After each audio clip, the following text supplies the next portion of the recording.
Starting with the grateful name of Allah, who is the most merciful and the most mighty.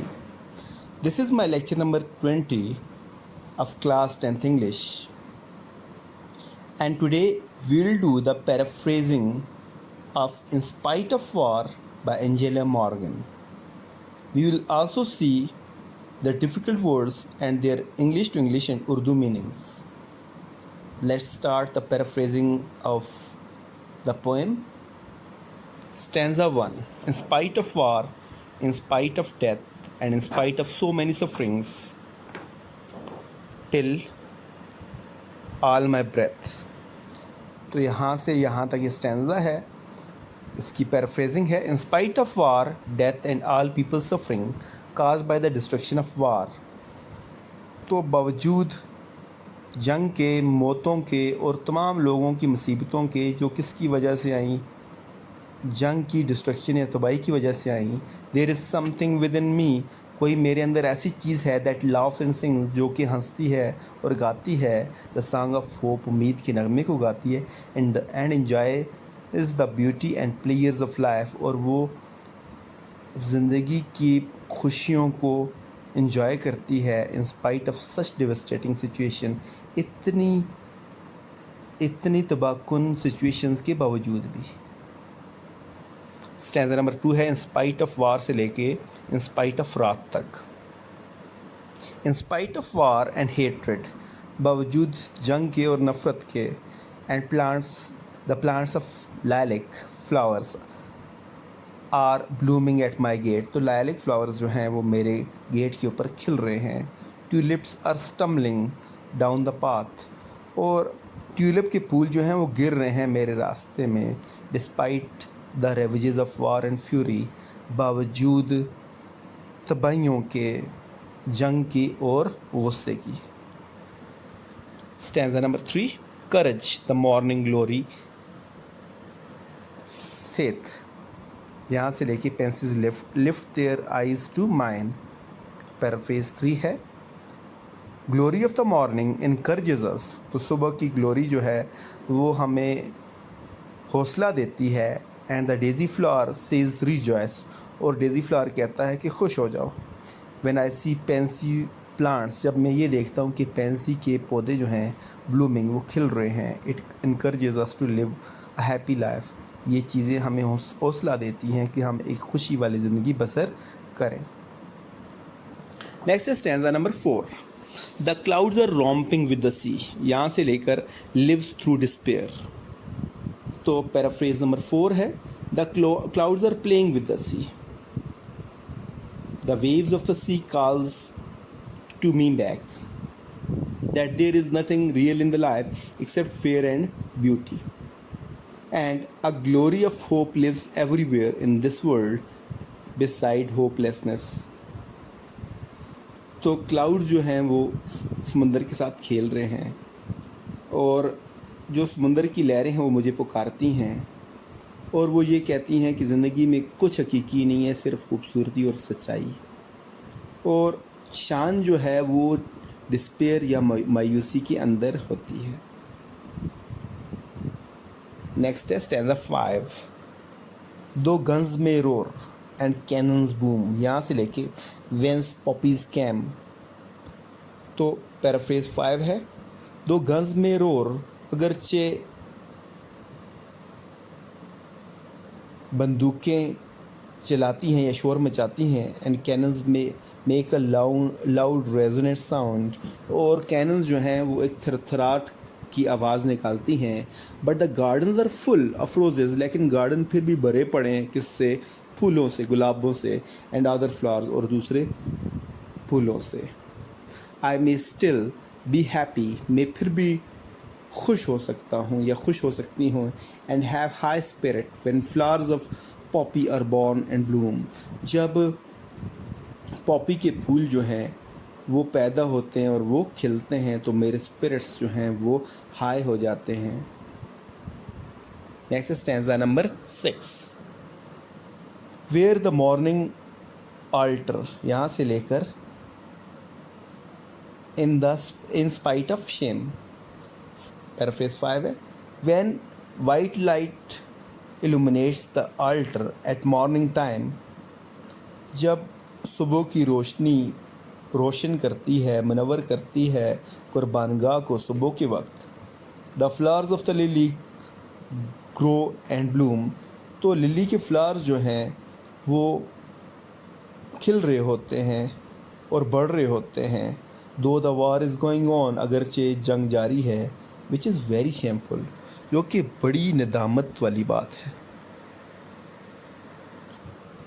और last stanza है and in my year, और मेरे कानों में से लेकर इन स्पाइट ऑफ डेथ यहाँ तक। Paraphrase number 7। And whispering breath says, और एक सरगोशी कहती है मेरे कानों में, इन माई ईयर मेरे कान में, to wake up from the terrifying dream, कि उठ जाओ नाइट मेयर से या टेरिफाइंग ड्रीम या डरावने ख्वाब से, जाग जाओ। लुक अराउंड, इर्द गिर्द देखो, and see that life is full of joys and player, कि ज़िंदगी खुशी से भरपूर है। Although here is war going on and the people are dying, अगरचे जंग जारी है और लोग मर रहे हैं। तो ये था स्टैंजा नंबर 7। आपके 7 स्टैंजास थे और सातों की पैराफ्रेज जो है वो मैंने आपके सामने पढ़े हैं और उनको एक्सप्लेन भी किया है। अब इसके बाद हम ग्लॉसरी देखेंगे आपके इस यूनिट की। पहला वर्ड है लाइलेक्स। लाइलेक्स कहते हैं, फूलों का नाम है गुलेयास। गुलेयास इसको कहा जाता है।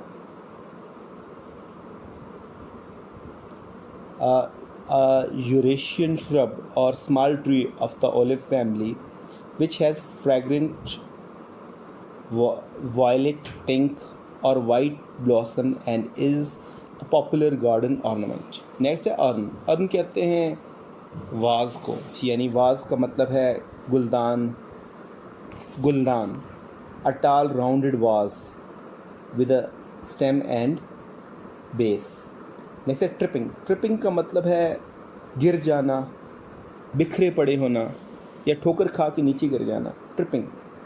Catch one's foot on something and stumble और फॉल, तो बिखर जाना या गिर जाना ठोकर खा कर, ट्रिपिंग। नेक्स्ट वर्ड है मरमर्थ। मरमर्थ का मतलब है बड़बड़ाना, मुंह में बोलना, बड़बड़ाना, बड़बड़ाहट वाली आवाज़। अ सॉफ्ट स्पोकन और ऑलमोस्ट अनऑडिबल अटरेंस।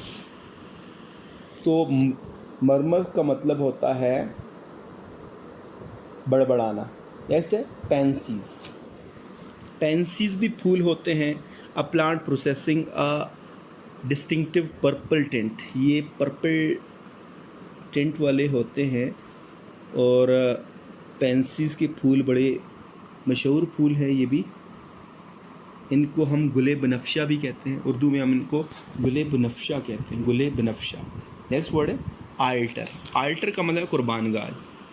तो ऐसी जगह जहाँ पर कुर्बानी की जाती है। तो अ टेबल और flat topped block used as the focus for a religious ritual, specially for making sacrifices और ऑफरिंग्स। नेक्स्ट है रॉथ। रॉथ कहते हैं गुस्से को, यानी एक्सट्रीम एंगर, कहर या गुस्सा, बहुत गज़ब का गुस्सा जो होता है उसको रॉथ कहते हैं, यानी एक्सट्रीम एंगर। नेक्स्ट है एस्टेसी।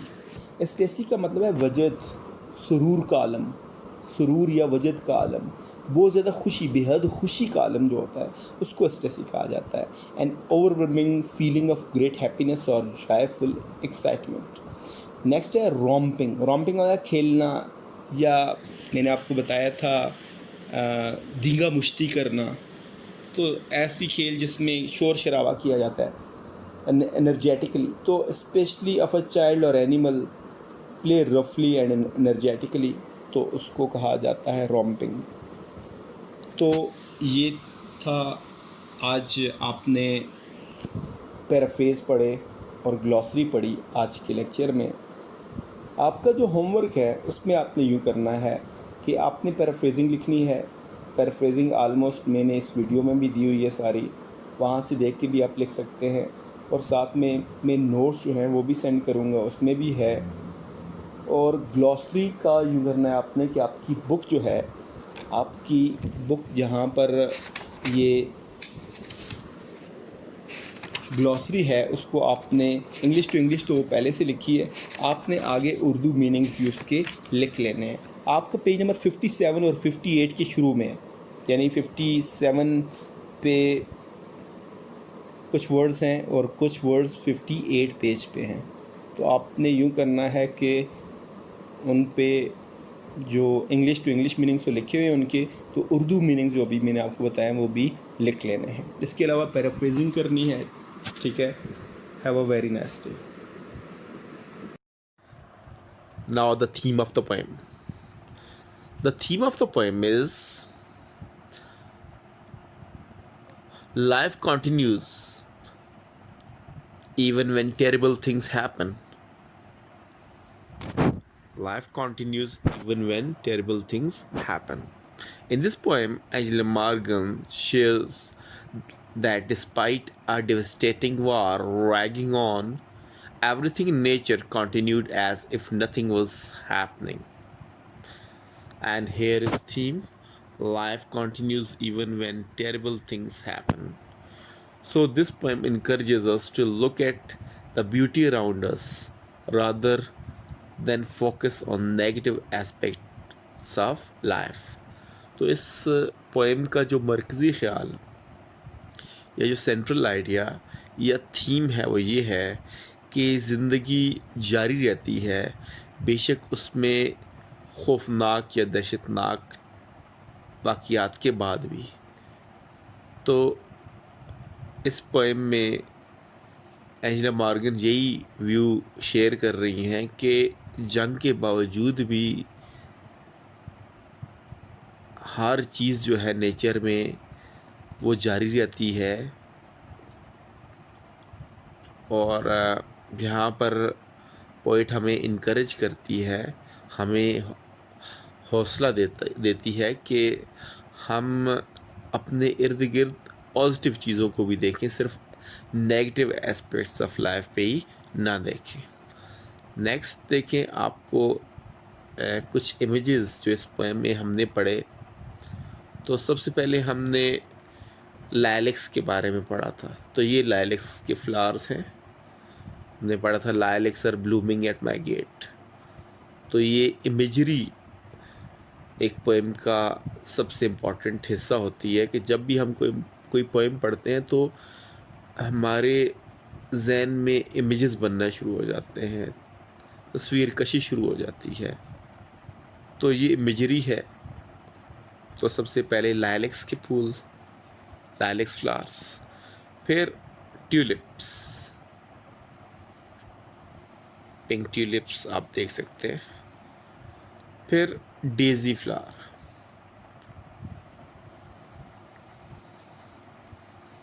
फिर हम ये देखते हैं, हमने ये भी पढ़ा था कि the clouds are romping with the sea. You can see the clouds are romping with the sea, कि ये खेल रहे हैं क्लाउड्स किसके साथ, सी के साथ, समंदर के साथ।